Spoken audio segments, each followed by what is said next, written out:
Hi, everyone. Welcome. Hello. Oh my gosh, we're still filling up. You guys. Hi, guys. Good evening. How are you all? Everyone doing good? Having a nice Tuesday night? Hi, guys.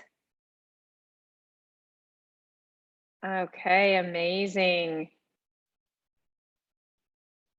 All right, well, let's go ahead and get started. I see we have almost 400 of you guys with us, and it's still climbing.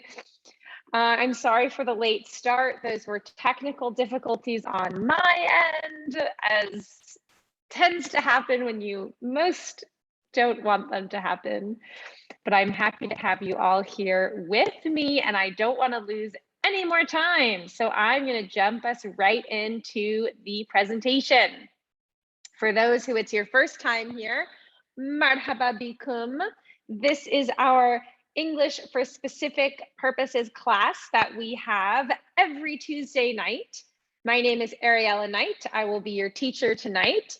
And today we have a special guest interview as well. So I'm so excited to have you guys both for the first half with me and then the second half with our guest. All right, so I am going to explain everything about how this class works. But in order to do all of that, I'm going to share my presentation. Okay, my presentation. Let's do this. All right, tell me, you guys, can you see it? Do you see the PowerPoint? Yes? Woohoo! Okay, very cool. All right, you guys, so welcome to English for Specific Purposes Week 2. There are 10 weeks total. And just so you guys know, we have a ton of registrars for this class. We have, or I should say registrations. We have almost 27,000 people who are receiving the links to join. We have almost 500 actually in the class right now. The ones who are here, I'm so excited to have you. You get to participate in the live class, in the interactions. For those watching this later on YouTube, join us next Tuesday for the live opportunity. And I still think there's a good benefit to watching it afterwards and getting the learning. Hello, everyone. I love saying hi. Okay. Me, who am I? My name is Ariella. I am the founder and the CEO of the American Institute. We are an English school and a cultural exchange center based in Algiers, but with classes online. So actually we have students and teachers everywhere around the world. Me, I am an American. I was born in Boston. I went to school in Colorado and then in Washington, D.C. And now I currently live in Algiers full time. My background is in program management, business consulting, and of course in teaching English. Yalla, we're going to keep going so we don't spend forever on the intro. So for those who are here for the first time and you're wondering, how does this work? What do you mean you have a weekly class? What does that look like? Here are the details. We have this class online every Tuesday evening. It is from 6:30 to 8 p.m. That is Algiers time zone. We have 10 weeks of classes, so that means there's 10 sessions total. It is free to attend, okay? There are 500 spots. So right now we actually have 483 people in the room with us, which is blowing my mind. We're usually almost full, if not past full. So I always recommend you sign in early so that you can get to the spot or that you can claim your spot. But luckily the classes are recorded and posted on YouTube afterwards. All right, this is the program. So the first week was just an introduction class and we started talking about English for tourism.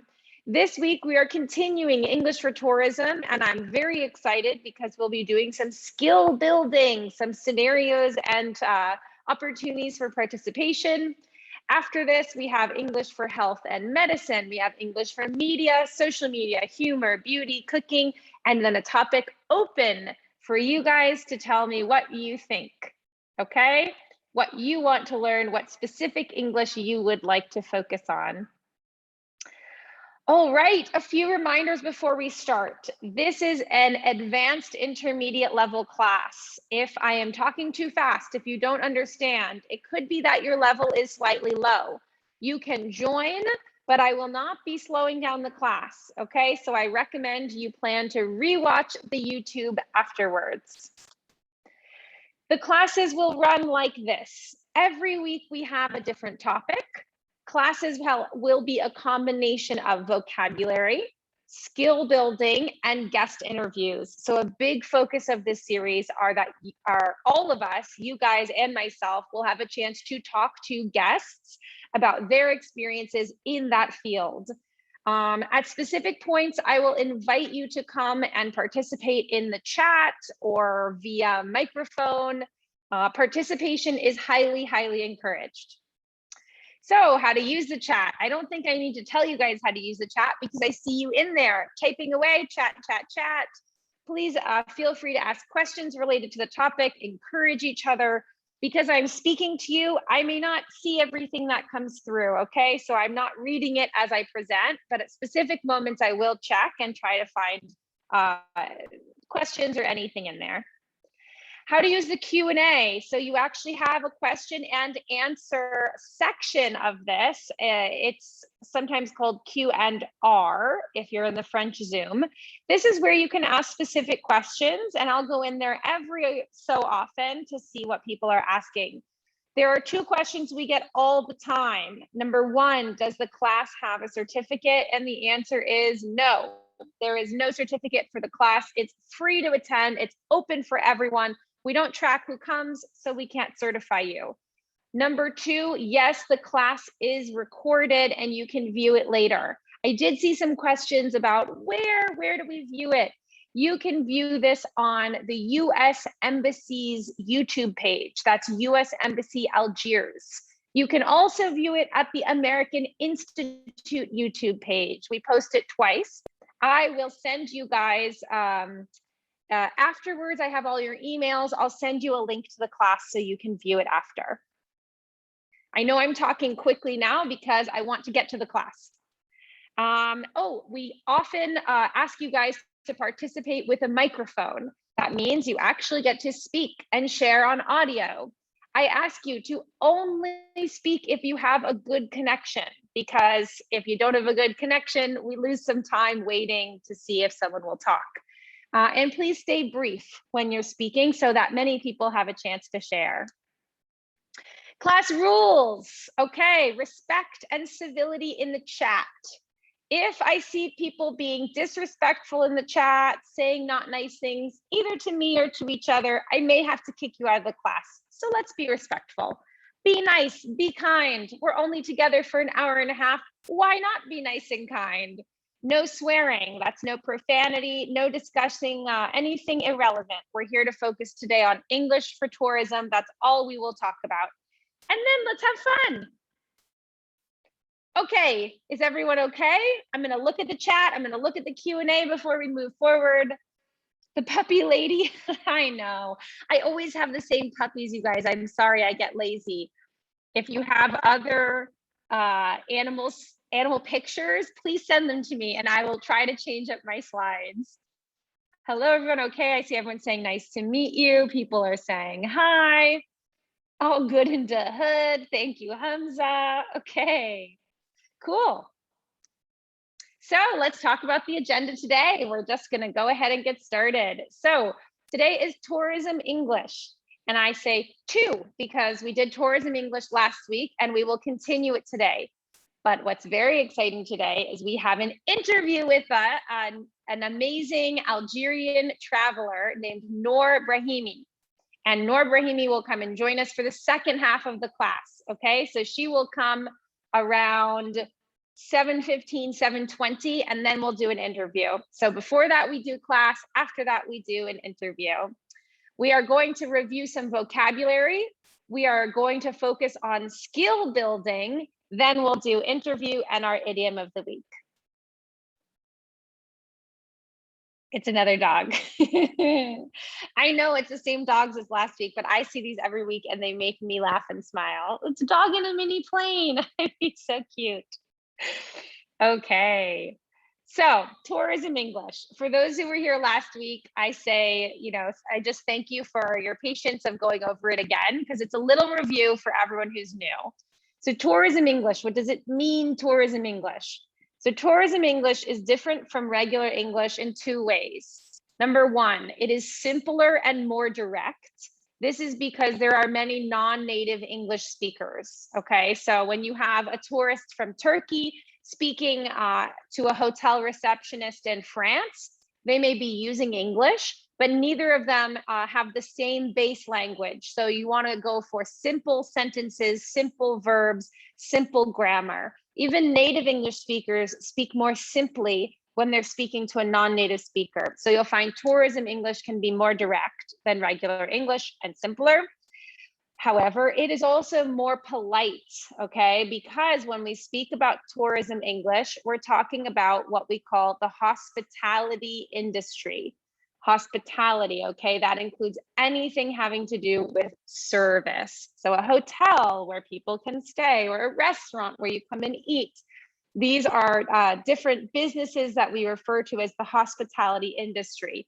And in these industries, they are very customer service focused. So the English that you need to master if you're working in these places or if you are going to them as a tourist is more polite than you would use in other scenarios. Tourism English, tourism vocabulary is vast, okay? When we talk about tourism vocabulary, we talk about two different types of people who use it. So we have tourists. Tourists themselves need tourism vocabulary for traveling. So that includes airport vocabulary. It also includes travel problems, okay, and travel vocabulary, missing a flight, losing a bag. We have hotel vocabulary, checking in, getting a maid service, what we call turn down service. There's many specific hotel words. And then booking, everything related to making reservations, whether it's with a tour and a tour guide, hotel, or flights. When we talk about tourism English, we are also talking about people who work with tourists. So you may be someone who needs tourism English, not because you're a traveler, but because you work in a hotel in your hometown. So you are working with tourists, okay? So for people who work with tourists, we're mostly talking about hotel staff, restaurant workers, and tour guide companies. I see a question in the chat. Someone says, what does it mean booking when we say booking a tour? Who can answer that question? What does it mean to book a tour? Book a tour, book hotels, book flights. Reserve, very good. To book means to reserve or to make a reservation.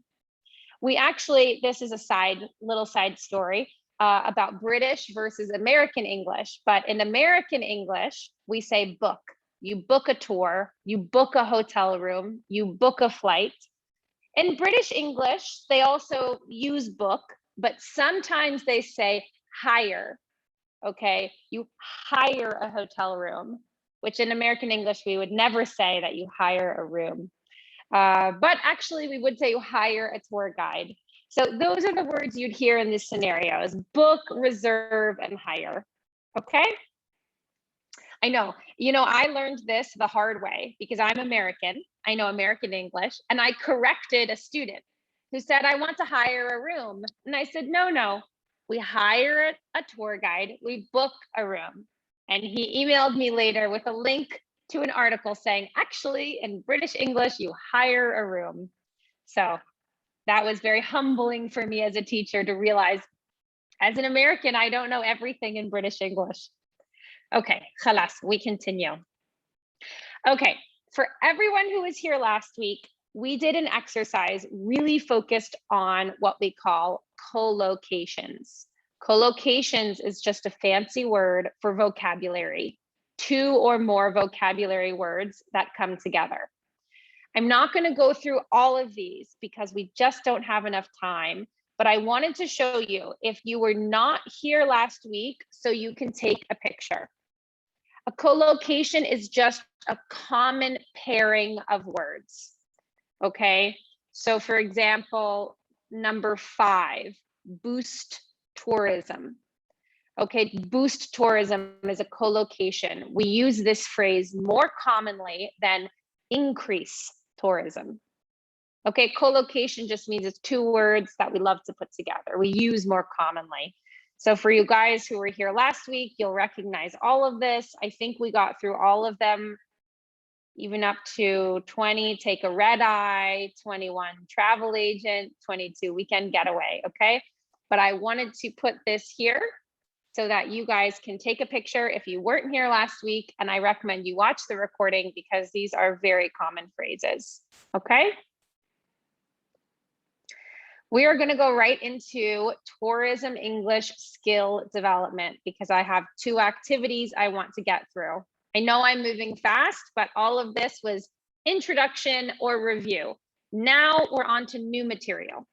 So first, we're going to talk about softeners. Softeners, okay? This is another way of saying polite English.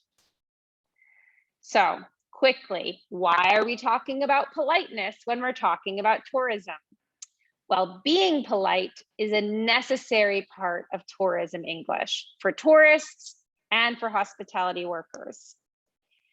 English-speaking cultures often have very, very high customer service expectations, okay? We expect to have a good customer service culture. Professionals interacting with tourists will need a high level of politeness to get and keep their business. So even if your culture does not have strong customer service, if you have an English speaker who arrives, they might expect that you are responsive, that you are polite, that you know how to phrase things nicely, okay? So it can become very important. And last, tourists are expected to be polite when asking questions and making requests in English. Sometimes when you translate a question from another language into English, you would possibly in English, you would not sound polite. It is not always appropriate to do a direct translation. Okay, so this is what we will practice today, is how to make our sentences, our questions, our phrases more polite in tourism scenarios. There's something interesting about this. English is known as the language of efficiency, right? We speak quickly, we get to the point. This is because we don't use very many adjectives or adverbs, okay?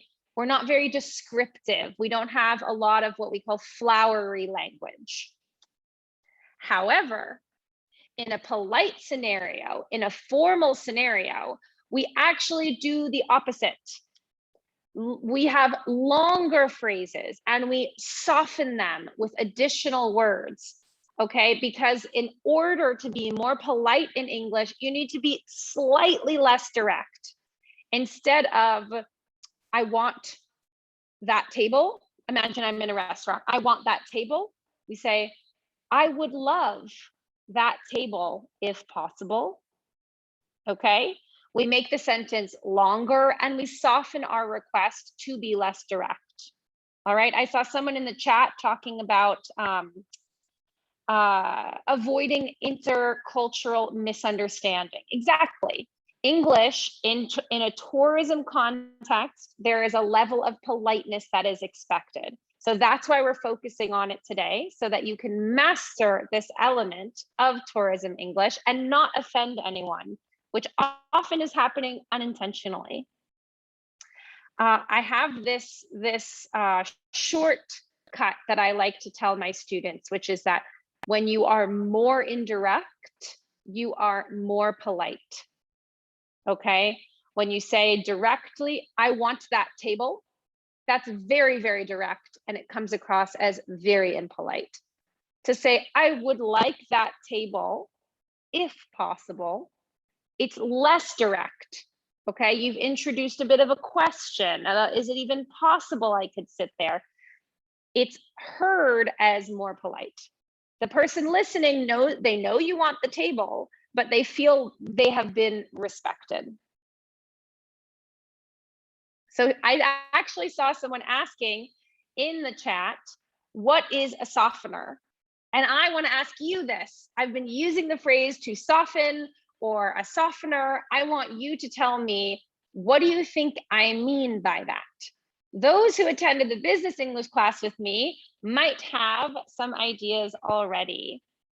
Softener. Okay, I see someone saying to be more polite, to make your tone softer, to be more friendly. Okay, easier English, soft, politeness, saying things politely. Softener is more soft, exactly. Softeners are some words that you use to make something more polite, not aggressive, more kind, very good. High hospitality, okay, to make it more polite, using a soft voice, interesting, not rude, being respectful. Okay. I saw someone said informal, someone else said formal. So let's see what it is exactly. Softeners are additional words that make sentences less direct. Common softeners are a bit, around, kind of, ish, a few, quite, slightly, a little. Okay, they help to make our request, as you guys said, more polite and less direct. So an example I put here is someone says, it's too late to find a good restaurant for dinner. A softened way to say the sentence is, it may be a bit too late to find a good restaurant for dinner. Okay, making it less assertive, less aggressive. These are all used in polite or formal scenarios. Okay, someone's asking an example for ish. So the example I usually give for ish is actually about timing. When you say to someone, I want to have lunch at 12 tomorrow. It's very direct, it's very assertive, it's not very polite. A more polite way to say this, well, I suggest making it a question, saying, are you free for lunch at 12-ish tomorrow? You can also say around 12. Okay, it's interesting because I know when I hear the question, I know that you want to have lunch at 12. I don't think you're confused, but you're leaving it open in case 12 is too early for me. I could say around 12, maybe 12:30-ish. Is that okay? And they say, okay. All right. So ish is a way of saying not exactly. If I say to you, I'm sleepy-ish, it means I'm kind of sleepy. I'm not exactly. I'm a little sleepy. It's not the right word. Okay, so when we use it with time, I'm saying let's meet around 12. Let's meet at 12-ish. Okay, not exactly 12, but in the realm. The first time you guys hear about ish, I love that sentence. Okay, well, I hope it's interesting. Really think of ish as a synonym for around.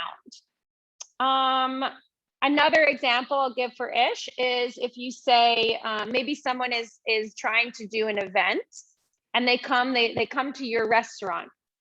They say, how many people can I invite to the event? How many people can fit in your restaurant? You go, it fits 20-ish people.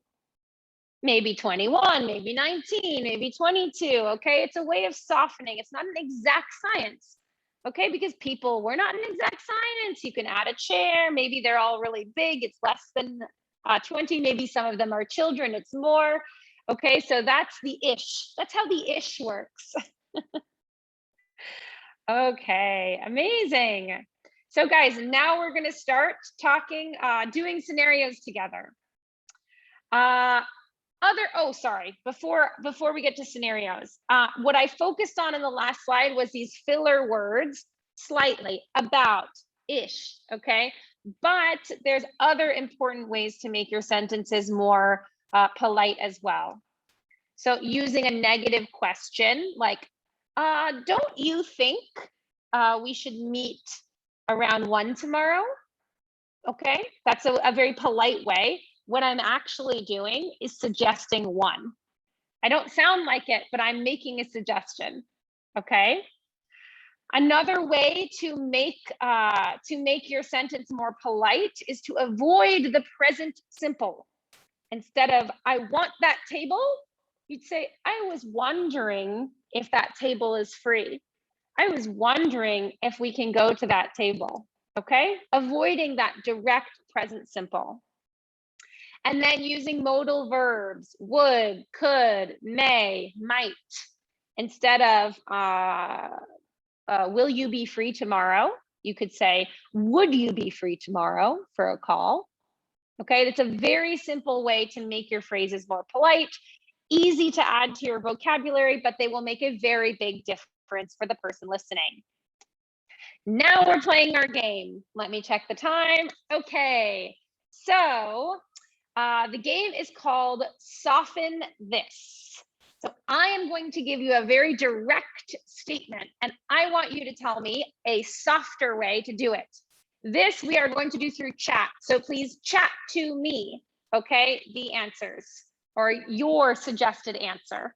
There's no right answer, so send anything in. Okay, number 1, can I have more water? How can we say this softer or more politely? Can I have more water?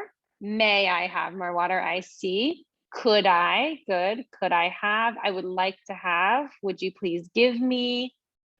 You guys are so good. Look how many of you are participating. I love it. I would love to have water. May I have water? Would you please give me some water? Could I? I'd love to. Could I have? Could I? Could I? Okay, good. Is it okay if I? Okay, I would like to have. Could I have? May I have? I was wondering. Good. Someone used wondering. Awesome. Avoiding that direct present simple. Very cool. Would you mind? Could I have? Okay, let me show you what I put. May I have? Good. So a lot of you said may I have and could I have. So that was perfect.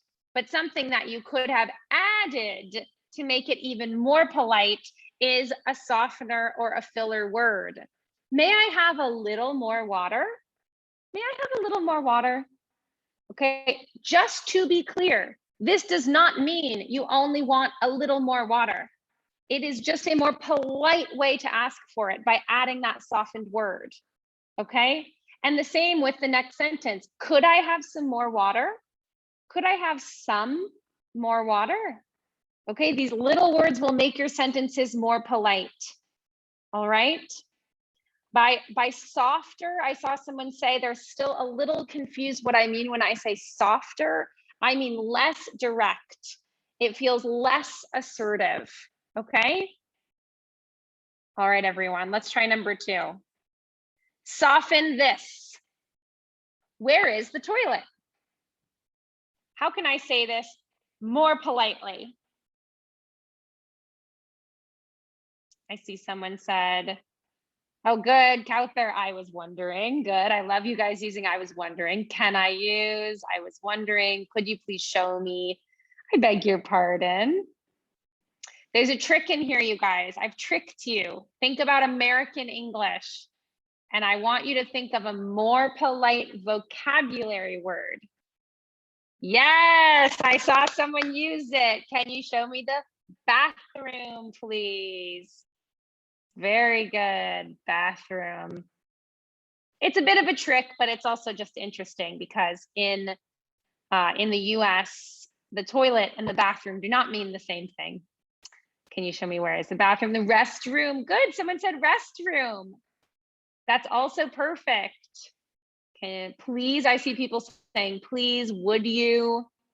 Oh, I love someone says, I'm sorry, I'm a bit lost. Can you show me the bathroom? I'm as soon as I saw that phrase, I see a very polite person just in the hotel. Excuse me. Can you, could you, please? Okay, very good, you guys. Here are the ones I put. Number one, is it possible to use the bathroom here? Okay. This is the kind of question you would ask someone if you're at a restaurant, maybe at a coffee shop. Is it possible to use the bathroom? Even though you are not saying, I need the bathroom, the understanding is that you need it. Why would you ask if it's possible if you don't need it, right? So sometimes asking about the possibility of a bathroom is a polite way to say, I'd really like to use the restroom, okay? But it's less direct, it's more polite. Is it possible to use the bathroom here? Okay. And then where might I find the bathroom? Okay, you can see I said might. I went for a modal verb here. And where might I find instead of use, and bathroom instead of toilet. Do you guys know what we, in English, in American English, when someone says toilet, why is toilet different than bathroom? What's the difference?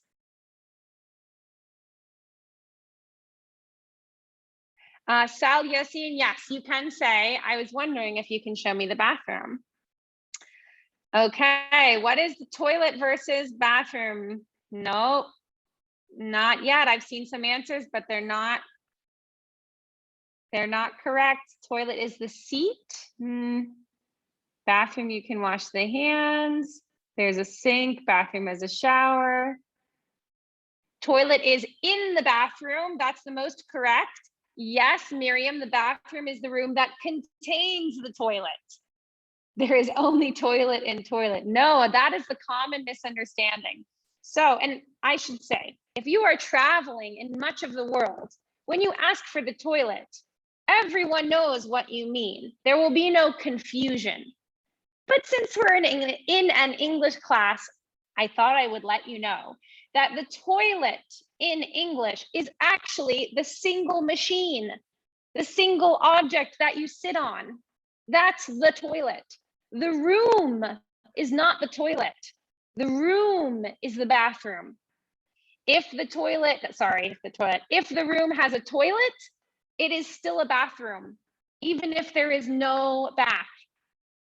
It does not need a bath. It does not need a shower. It does not need a sink. If there is a toilet with a door, that is considered a bathroom. Okay, there's other words you can choose as well. I saw someone said restroom. That's perfect. Restroom is very polite. It means exactly the same thing. You can just have a toilet and it's considered a restroom. Okay, you don't need a bath, you don't need a couch, you don't need a sink. There's restroom, there's bathroom, there's ladies' room for women and boys' room for guys. But really, I would say bathroom is by far the most common. Yeah, water closet in the UK. Okay, well, I'm excited. Hopefully you guys can share with me about the WC. As you know, I'm bringing you my heavy American bias, so I'm letting you know how we say it. Oh, the loo. Someone put the loo, of course. If you ask for the loo in America, we will most likely be very charmed, and sometimes we might not understand. Okay, let's see. Next. How can we say this more politely? I don't like my food. And a quick interruption while you're writing. Washroom in Canada, that's true. In Canada, they call it the washroom. How are we going to say this, you guys? I don't like my food. How are we going to say it? I have some complaints. Sorry, the food isn't tasty. I don't think I can eat this. The food is tasteless. I'm not very hungry. Interesting. I like this one. Food tastes weird. Could I have another dish? Can I change my food?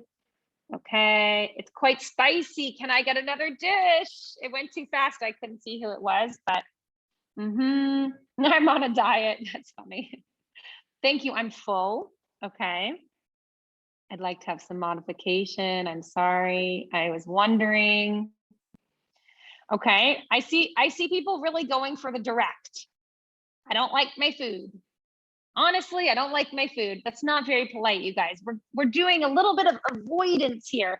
Imagine that there's some reason you have to tell them, like you didn't finish. Okay, so they're really asking you, but you're not submitting a complaint necessarily. All right, I have a family dinner. Someone said the food is tasteless-ish. I don't think we can do that. Ish, by the way, we wouldn't put on a very long word like tasteless. This food is a bit cold. All right, let me show you what I had in mind. So when we are submitting a negative review, unless we want to submit a complaint, if we want to complain, we say it differently. Okay, there's more honesty in a complaint. You're giving your feedback. But imagine a scenario where you're at a dinner with a lot of tourists. Everyone loved the food. They loved it. They loved it. They loved it. And maybe it's cultural. You don't like the food. You're not used to this. They're eating with different utensils. You feel uncomfortable and you don't want to go into a big story of why you don't like it. There's basically two suggestions I have to make this a very polite response. Number one is to say a reason that is very softened. Okay, we don't say this food is tasteless. Everyone else just ate it. Okay, that's actually quite rude. If I criticize the food that you're eating, I say the food has a quality that is bad. That is not polite. Okay, so we always make it about us. This food is a bit too spicy for me. Okay, not for everyone, for me. So it's not uncomfortable if someone else enjoyed it. If it's not spicy, pick salty. If it's not salty, you can say, I'm not eating very much meat these days. I think it's too much meat for me. Okay, maybe you say, I didn't realize they'd use this one spice cardamom. I really dislike cardamom. Shoot. Okay, but you always make it about yourself and your own preferences. And then use something that's not so strong. Instead of, it's way spicy, I hate spice. You say, it's a bit too spicy. All right, we soften it when we want to say something and remain polite. Okay, we don't make it too assertive. We don't make a declaration about this. We just state enough to move on. Someone said, is spicy bad? No. The only reason we know that this is a negative statement is the word too. It is too spicy. You may be someone who loves spice, but this one is actually, even though I love spice, it's too spicy for me. Okay, too is negative. When something is too spicy, too salty, too sweet, it means it's beyond what I like. Okay. Another one that you can say is, this isn't agreeing with me. What does it mean when you say it isn't agreeing with me? Who knows what that means? Very polite. It's a very polite statement. And sometimes if you haven't encountered it, you might actually be confused. Doesn't suit me. I'm not fond. No, that's not what it means. Not pleased. No, it doesn't fit me. No. Someone said, I have an allergy. That's the close. Someone says it doesn't settle well with me. When something undigestible, very good. When something doesn't agree with you, it means you're not digesting it well. So maybe you start eating and then you go, it's not agreeing with me. I don't know why.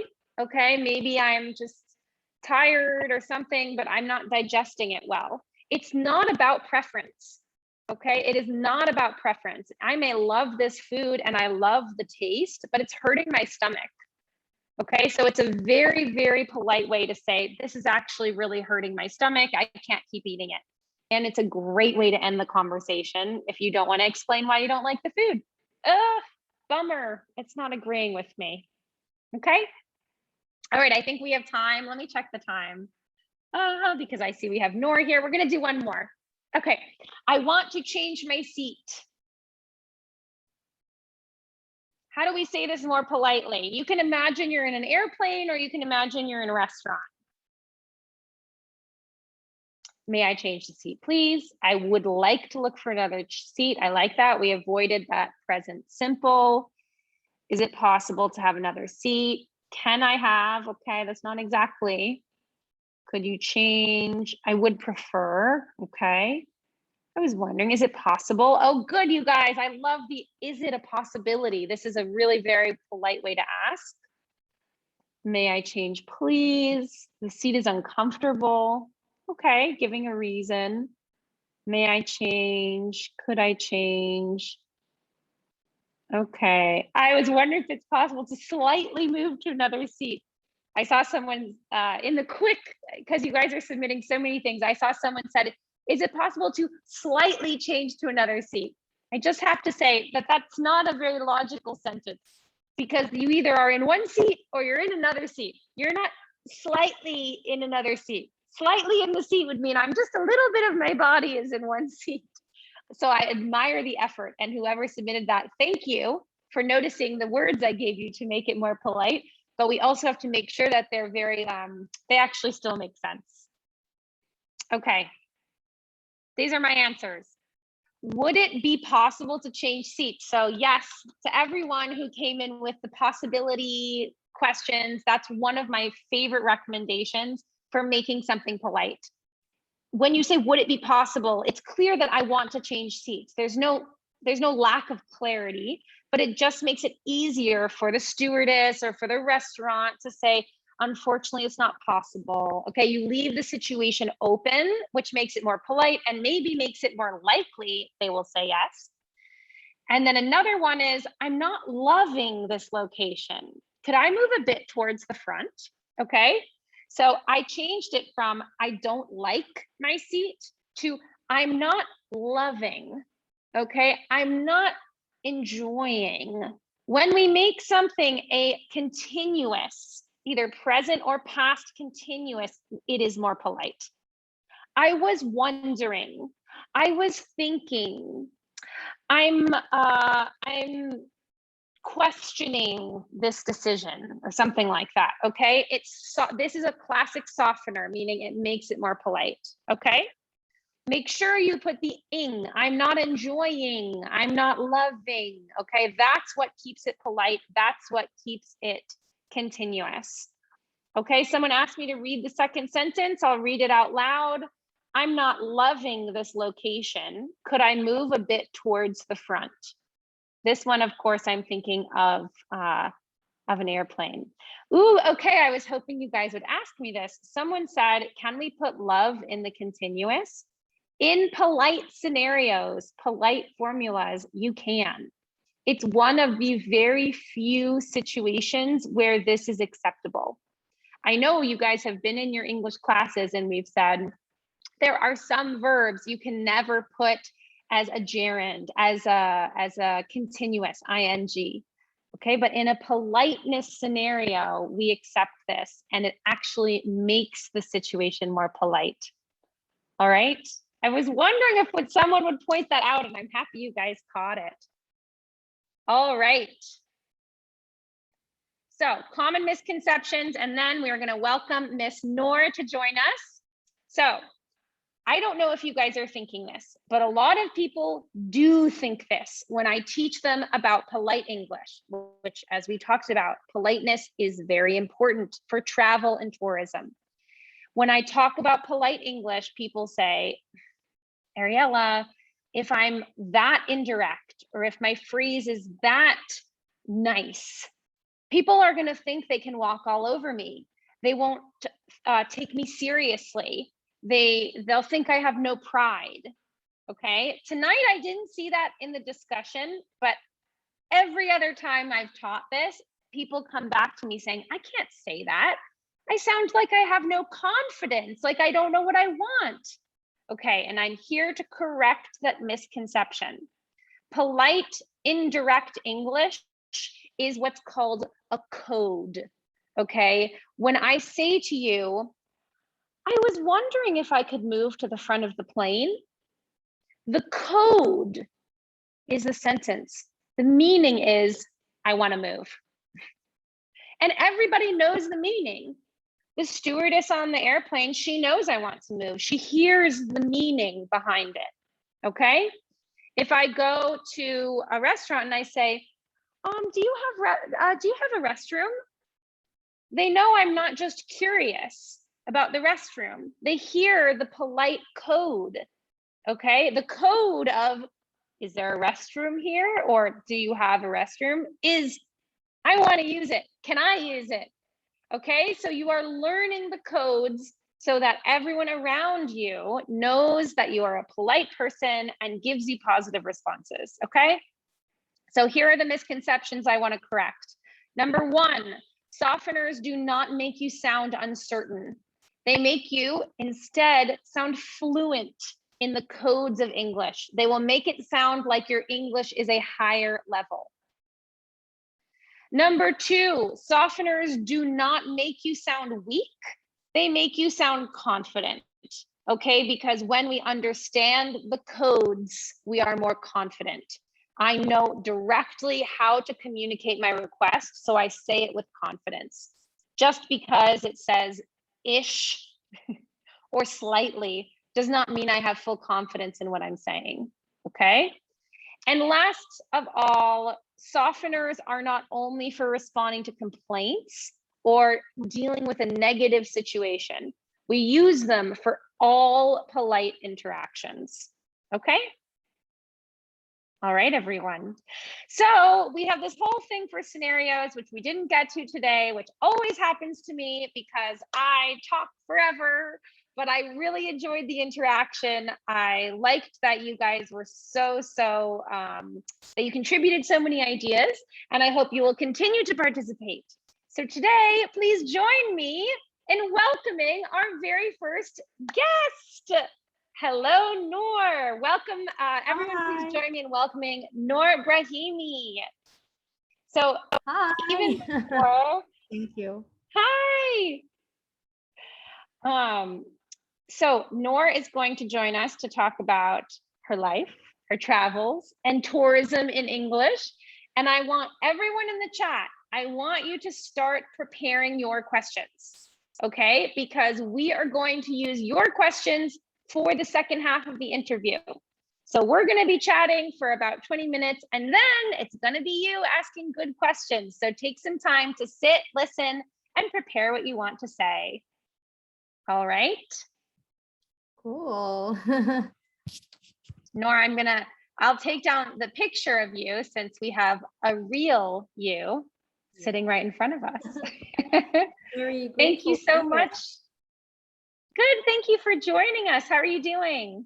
I'm good. I love how everyone is interacting in the comments, in the chat, asking questions, you know, replying. There's stuff I was like, how would I answer this? So Yeah, it's really cool. I like the class. I love that you joined for a little bit of the class so you could see, you know, we don't just focus on like the vocabulary, but kind of the cultural elements as well of, you know, translating a sentence into English, you might think it's polite and then end up coming across as rude. It can cause a misunderstanding. True. And it's funny because I've been through like asking, you know, having to ask where the bathroom is, having to ask to change my seat, having to ask to change my pizza because it was too spicy. So yeah, someone there asked, okay, you have to start it with a smile and it always works. You know, of course you have to be polite then.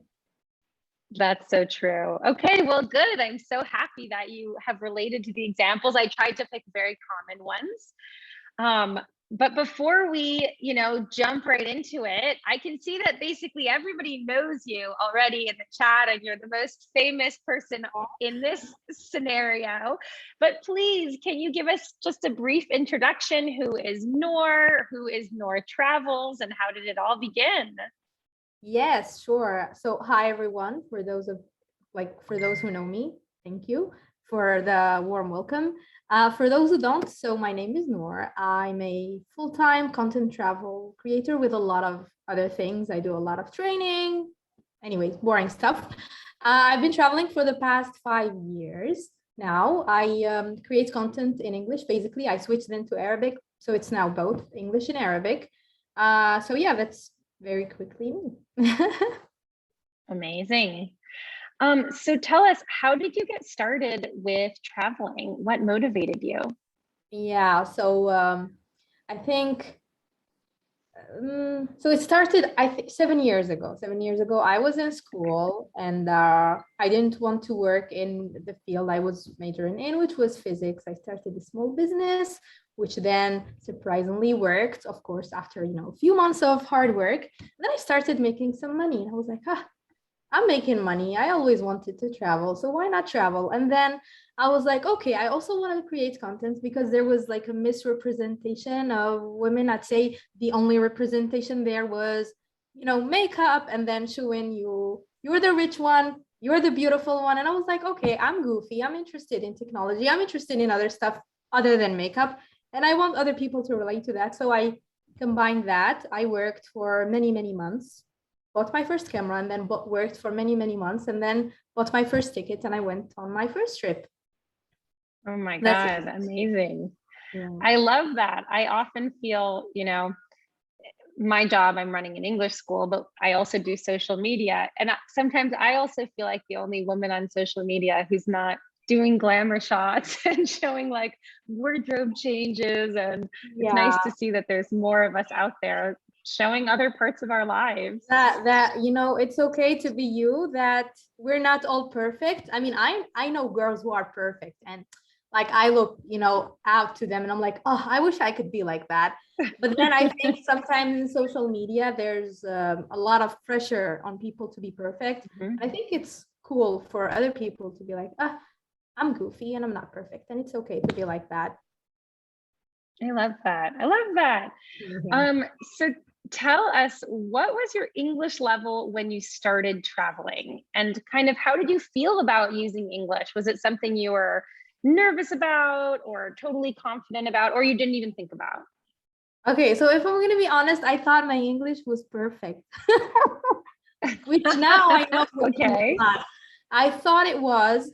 Now that I listen to my old videos, I'm like mispronouncing things, making a lot of mistakes. I still make a lot of mistakes, but I'm okay with it. It's not my native language. I'm getting better. So like I can look back at 5 years, 7 years ago and be like, okay, I got better, which is cool. But then I thought it was perfect until I started traveling and then, talking to natives. I'm like, okay, a lot of pressure, but it's fine. And then I think it's very important. It was very important to use English because it's the universal language. Like whatever you go to, whatever country you go to, unless it's an Arabic speaking country, English is what you're going to use. So that was my question, actually. Where do you use it? Is it everywhere? Everywhere. Airports, hotel, of course, in the street, if you're asking people, in shops, if you're going to be buying things, literally everywhere. Okay. And then it helps it helps a lot. I traveled with people who speak no English, and then you see how sometimes the struggle of you have an idea, or like them having an idea, it doesn't get there, so they have to find someone to translate to them. And then if they're going to be using Google all of the time, you lose the connection. And if a person is in a rush, they're going to be like, come on, like I'm not going to be waiting for you forever. Definitely. Do you find it harder to speak English in a native English speaking country, or how do you compare? Okay, so English in movies, like people who speak English in movies, it kind of, very understandable. It goes slow, and then you speak like that. And then I think my first ever English speaking country I've been to is the U.S., and I came back 2 days ago. And people speak fast. And sometimes I lose the track. And then if I keep saying, yeah, it means I don't understand. It's just like I'm a person who loses my focus like very, very fast. And so it happens a lot where I feel like either people use words I've never heard before, slang words. So it's different, but it's a little different. Yeah. but still you go Yeah, by. I completely understand. And I actually think the same happens to me in French or Arabic, like, uh-huh, ah, like, dakika, can we just go back to, Exactly. So okay, you're like, amazing.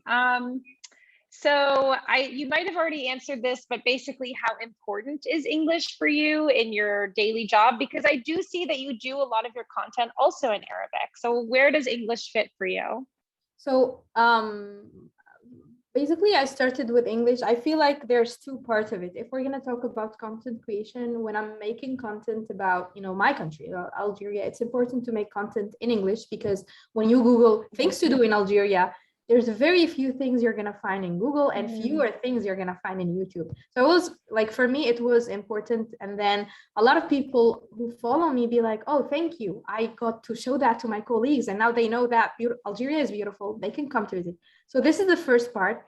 The second part is that I would like to say it opened many, many opportunities for me, because I got to work in international companies. I was teaching people from around the world to how to create content, how to go viral. So it helped me get some freelance jobs. It helped me work with other big travel companies, a lot of companies that reach out to me on YouTube just because my content in English. And I'm, a Muslim woman, sometimes just because I'm a woman. So it definitely helps me a lot in my career. Okay, that's amazing. A quick kind of follow-up question. Do you feel like English for tourism, so the topic of today's class is English for tourism. Is this a different kind of English to you, or is there a different focus that you have if maybe people with us today are saying, I'm just learning English for traveling? Sort of, what do you advise people to focus on when they're thinking just about this field?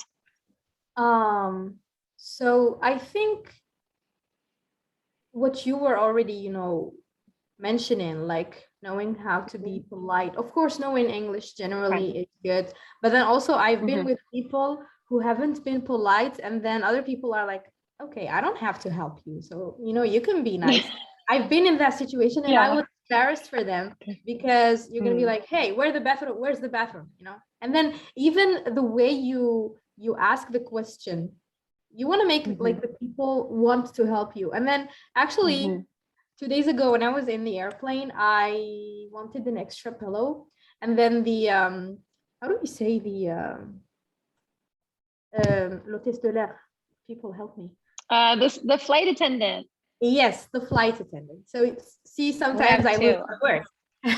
So this is totally normal. Then I kept asking her for things. Yeah. I kept asking her for things like, hey, can I have some water? And then I think the fourth time she was like, I like your smile. And you see, it was just, so she was just really being, I think, extra polite, just because when I was asking, like, other people would be like, hey, you're a flight attendant. I paid for this, flight. I paid for my seat, and I paid for your services, so I don't have to be polite. But then you'd be surprised. Like, you can ask for extra food, you can ask for extra things, and you'd get them just because you're nice. Yeah.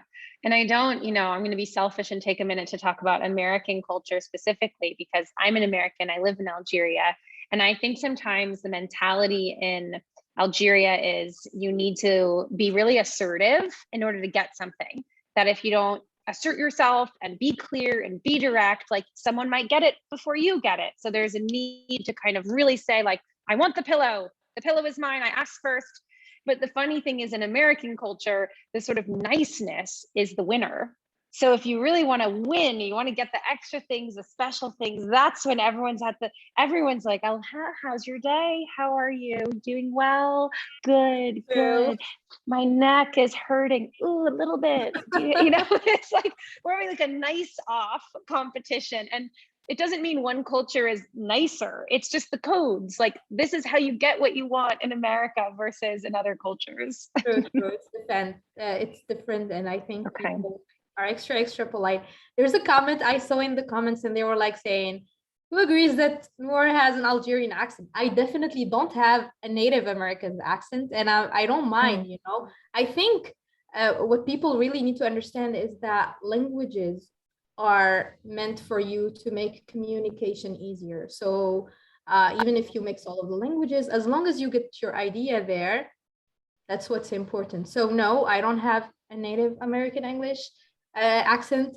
I don't want to. I'm proud, that I'm Algerian. I speak 3 languages, and yeah, and I think it's also very important. Like I know a lot of people who are afraid to either make mistakes or who are afraid their accent is gonna not be, as native as it should be, and it shouldn't be. So I think you just need to really believe that it's okay to throw yourself out there and then be okay with making mistakes. And people are just gonna be, people appreciate the fact that you speak their languages.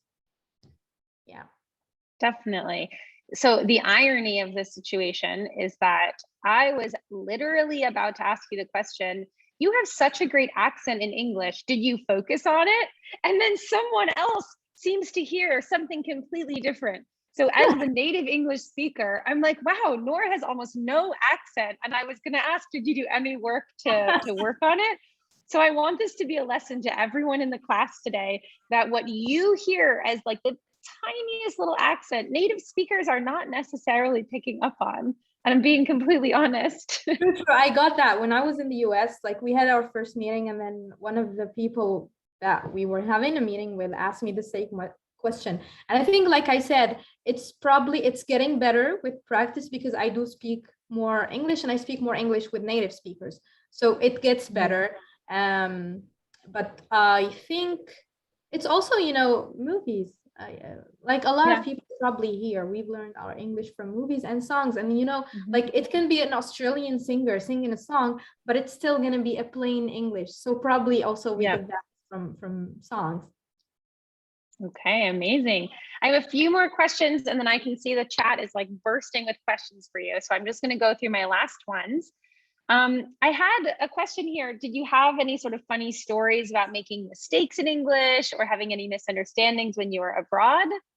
So yeah, going back to when I said like sometimes I don't understand people, and then I'd be nodding, and then at the end it would be them asking a question, and I completely lost it, and then I'd look so funny trying to get out of the situation, instead of saying, "Hey, I didn't understand. Could you say it, in a simpler way?" I'd be like saying anything, and it doesn't make sense. So I think now I'm trying to do it much less.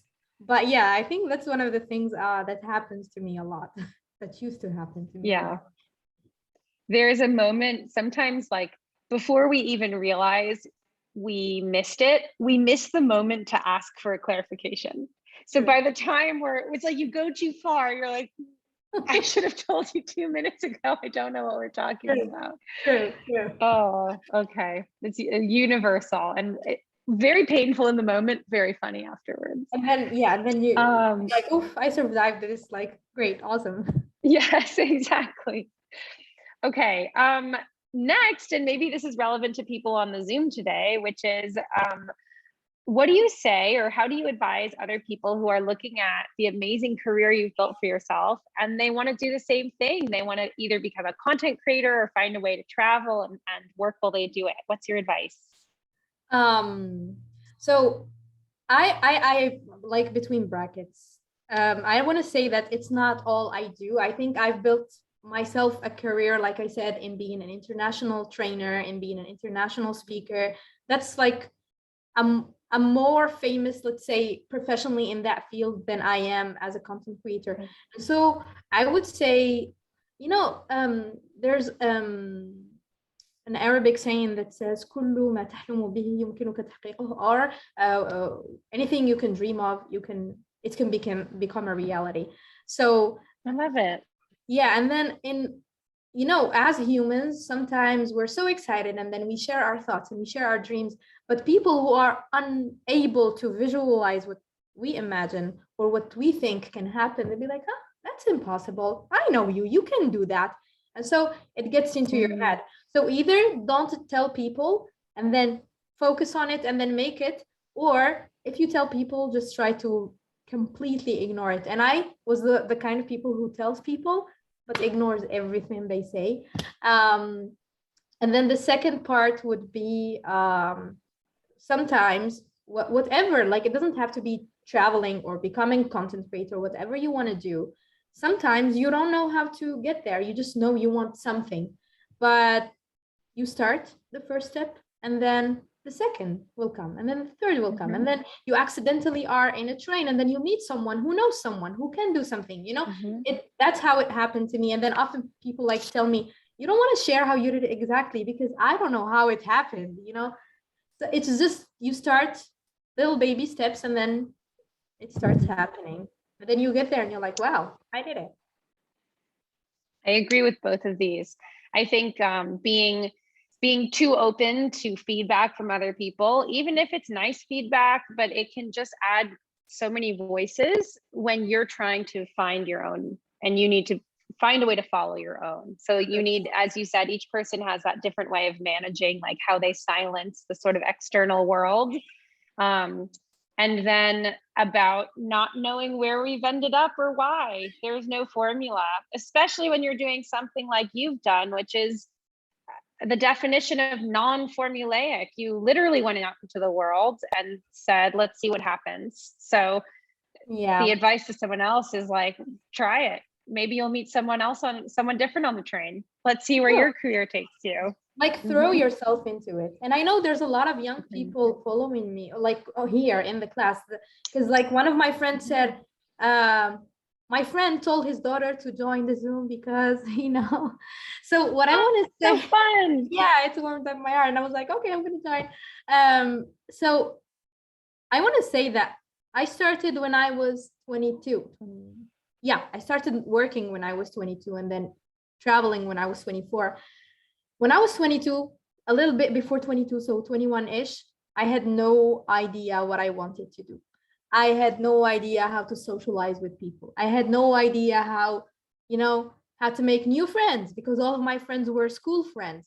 And so it's fine to not know. There's not like a specific timeline for things. You should do this when you're like this age. If you are 29 and you don't do this, then it's too late.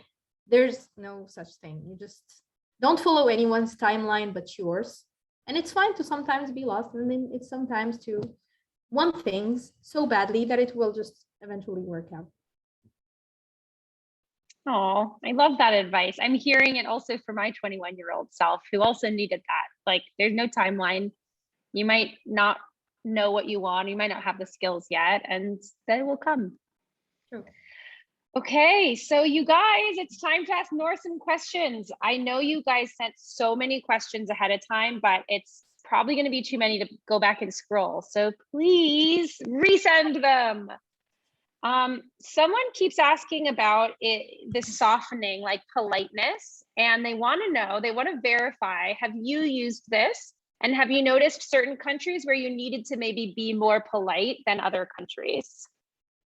I definitely use it like every time. And like I said, you always get what you want. Like I asked a hotel in Switzerland, hey, I'm checking out, but can I come back later and have a shower because I have a long trip? They said, yes, you can get the room back.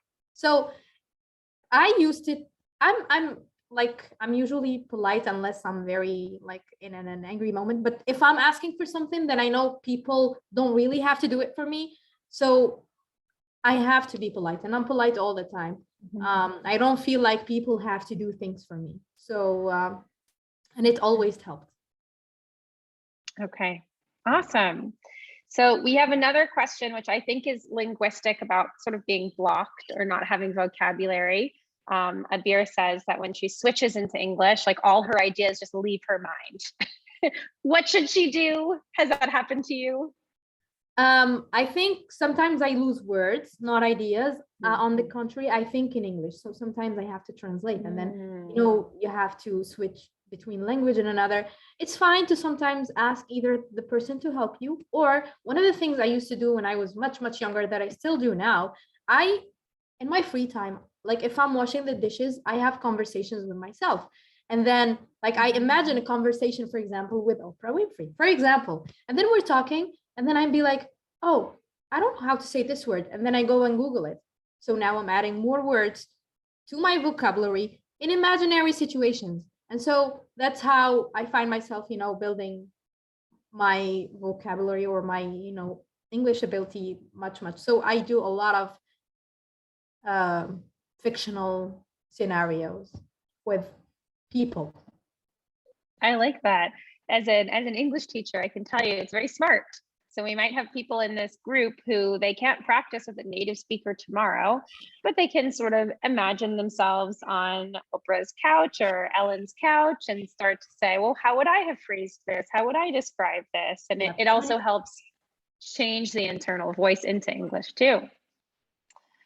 Okay, we have a question from Zinab about your parents and how your parents felt when you said you wanted to travel the world, and specifically, how did you convince them to let you start when you were at the beginning of your journey? Oh, it's a long video. I made a 30 minutes video, so you can watch it on YouTube on my channel. But very briefly, I didn't have to convince anyone. I just told them. They were more scared about my safety because I'm the youngest in the girls. I'm like the little baby that's they were afraid for me. So I just took my mom on my first trip and I was like, hey, look, I'm a grown up and I can solve problems, and traveling the world is not that scary. And then she was like, okay, now like we said in Arabic, اطمأن قلبي. So now I feel safe about you traveling. I still have to update them all the time. Where I am, what I'm doing, I'm back to the hotel, I'm fine, I'm, all this kind of stuff as much as I can. But I didn't have to convince them. Like, we grew up in a family where we have been very, let's say, how do we say, very responsible for our decisions, what we study, what we do, what we work since a very young age. So awesome. Okay, very cool. I'm seeing a couple questions coming in about English. People asking for the best like apps or maybe free programs or speaking skills. Do you have any that are your go-to recommendations for English learning? I would say when I started, and I told you this yesterday, like a couple of years ago, I started learning German and I was watching YouTube to get more conversations. I was listening to German songs to just, get more words. And then, some in a lot of songs, there's a lot of phrases. So it helps you learn more. So I would say that's that. I don't know if the apps really, really help. I think you can maybe add on that. But for me, I don't use apps.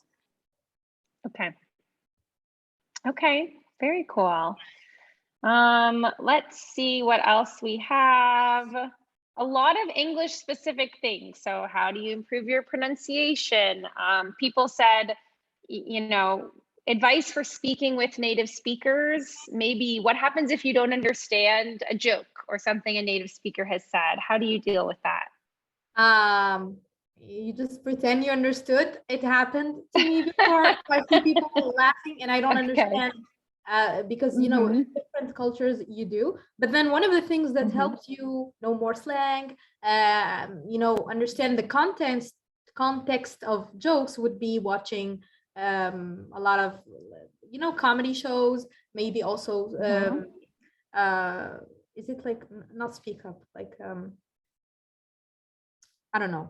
Like talk shows? Kind of talk shows, but like stand-up comedy shows where people stand-up comedy. Yeah, where people make jokes about society stuff that are really relatable now. So you'd understand more context of what a certain culture, laughs to or doesn't. Okay. That I really like that. I like that recommendation because watching stand-up comedians is a very cultural experience because the comedians play on words, they play on like cultural references, history. It's challenging. You need to already have a lot of background knowledge about the culture. But for those advanced speakers who are saying, how do I get to that near native level? That's definitely a good way to get there. Someone is asking, do you need perfect grammar or make grammar mistakes? How big a deal is it when you make a grammar mistake, especially with native speakers? I honestly, like, we'll take you as an example, Ariella. You speak some Arabic, right? Shriya Barak. شوية برضه. See, it's like, it's not a perfect pronunciation. Sometimes you would Yeah. make mistakes. And how do we deal with it? We appreciate it. We try to help you, be like, oh, you'd say this like this, but perfect, great, we'd encourage you. And I think that's how I felt with other people. Like, they are smiling, they're waiting for you to finish your sentence, and they are appreciative that they can understand, that they can communicate with you, even though you don't have to speak their language. So I'd say it's fine. And just Okay. keep in mind that if you can get better, then it's better, because like I said, sometimes if communication takes longer, you'd lose the conversation, but it's not that bad. So yes, getting better with no pressure is always welcome. No, it's very good advice. The person listening to you is often not listening for your grammar. They're listening for the communication, right? And a lot of times are excited that you're speaking their language. Okay, we'll do one last question. I liked this one. Abdul Malik is asking, what's the first impression foreigners have when they hear that you're Algerian? What do they think? What do they know about Algeria? Not much. Okay. They'd be like, Nigeria. And I tell them, no, Algeria, that's next to Morocco. So yeah, that's where I feel it's very important for me and other people to, do the job of making videos about Algeria and then making viral content about Algeria. So I was in an airplane when I was going to the US. We were flying from Italy to New York. And then an old woman sat next to me, and then she was like, I was coughing. And then she was like, are you okay? I was like, yeah, I'm fine.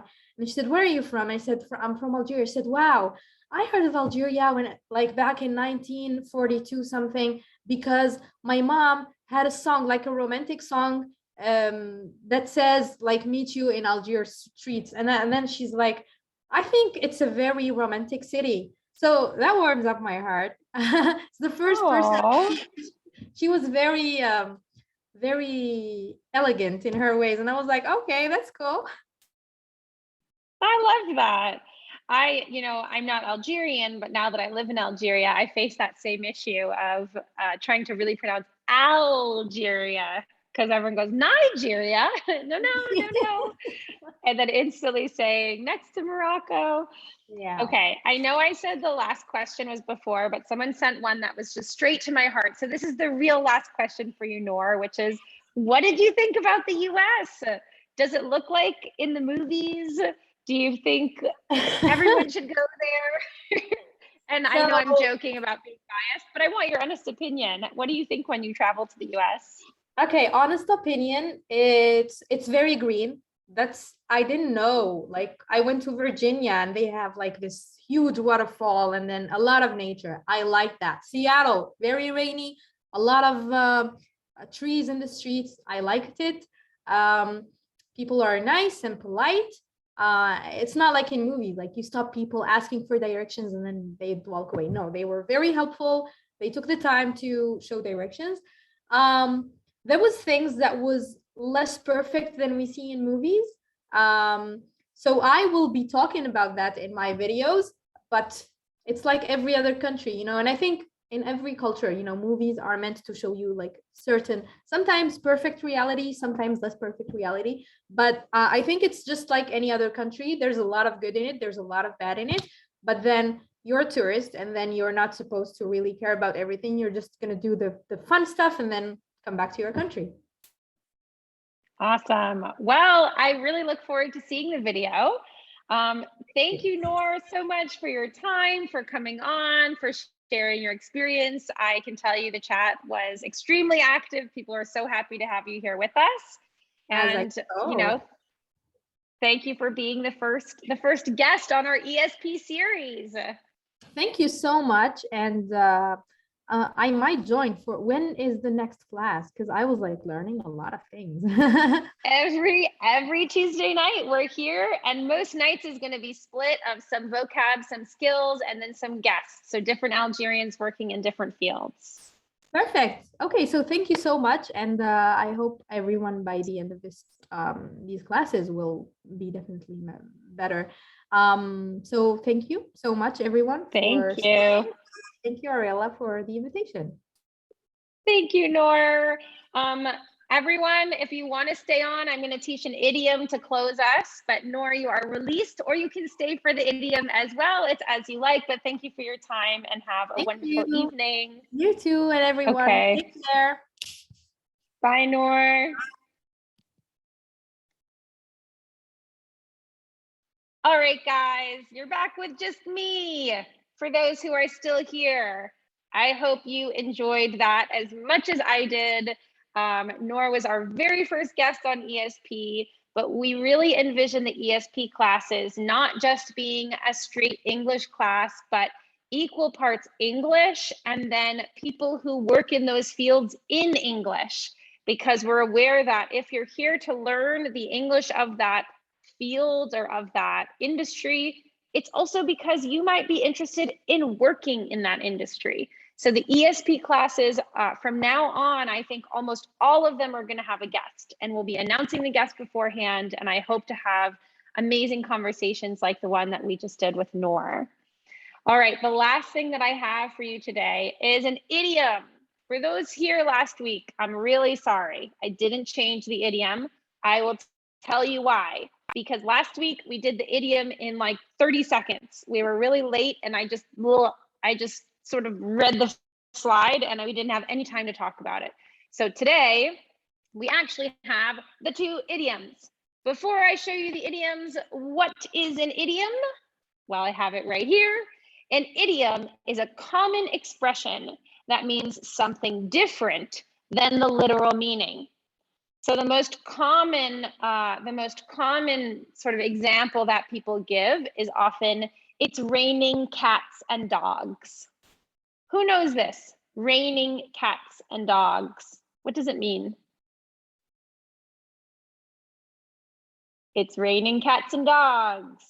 It's raining a lot, or it's raining, it's very heavy rain. Okay, so that's an example of an idiom. It is not literally raining cats and dogs. Okay, that would be very dangerous. It means it's raining, it's very heavy rain. It's raining a lot. Okay, another example of an idiom I like to give in Arabic is busi aynek, right? Kiss your eye, which means it will never happen. It's impossible. Okay, so we have idioms in every language, all right? And they're really, really important in English because we use them a lot. So here I have two for you this week. Number one is tourist trap. If you're here last week, you already know the answer. But what does it mean, tourist trap?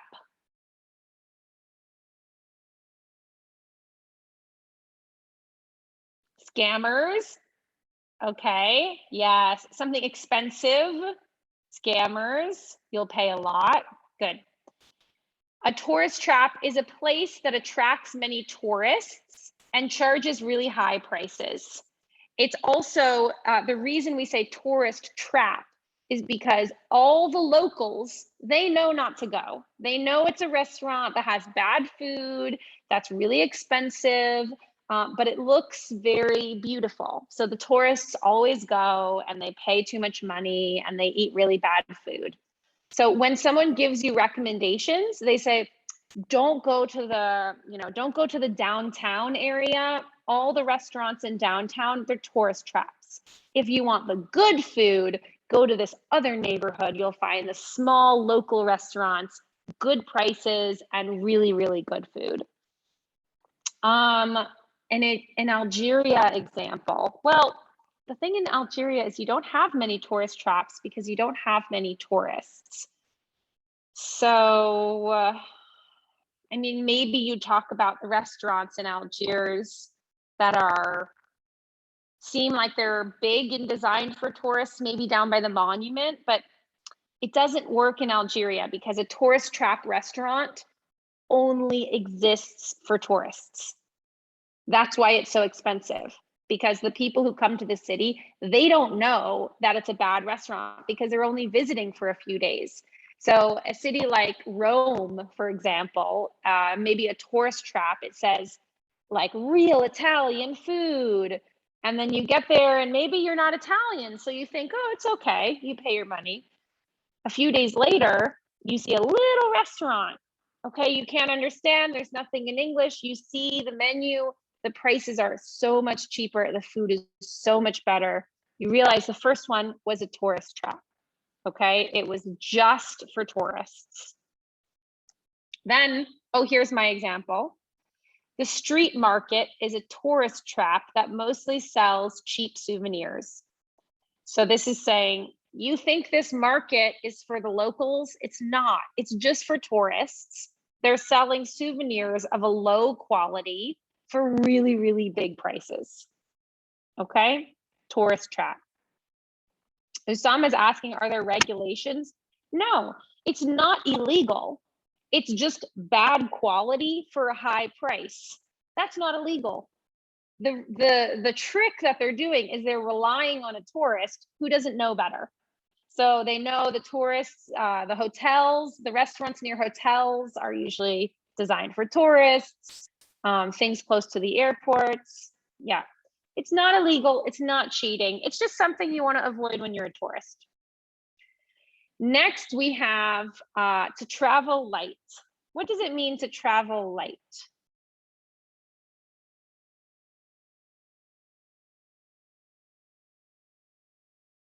Minimalism. No luggage, without bags, light packing, less luggage. Okay, very cool. So to travel light means to take very little with you. So either no luggage or just one bag, maybe just one backpack. You say, yep, I'm going to travel. We're traveling light this weekend. It means I really took my minimum, maybe just one pair of shoes, one pair of pants, my toothbrush. Let's go. Okay, traveling light. So I put as the meaning to travel with a small suitcase or a small amount of things. Here's my example quote. It's only a weekend trip, so we packed light. Okay, I realized I didn't say traveled light. So you can say packed light or traveled light. You guys, that's everything. Thank you for staying. I hope it was a good class for you. I hope you learned something. I hope you enjoyed the scenarios. Next week, we are moving on from tourism English to medical English, okay? The link is the same. You don't need a new link. You can come onto this link and join the group. We will send, I think next week, there's no guest. It's just me. And then the week after that, all the weeks after that, we'll have guests, okay? So I hope that you enjoyed everything that you learned, all the scenarios, and had a little bit of fun with us on your Tuesday evening.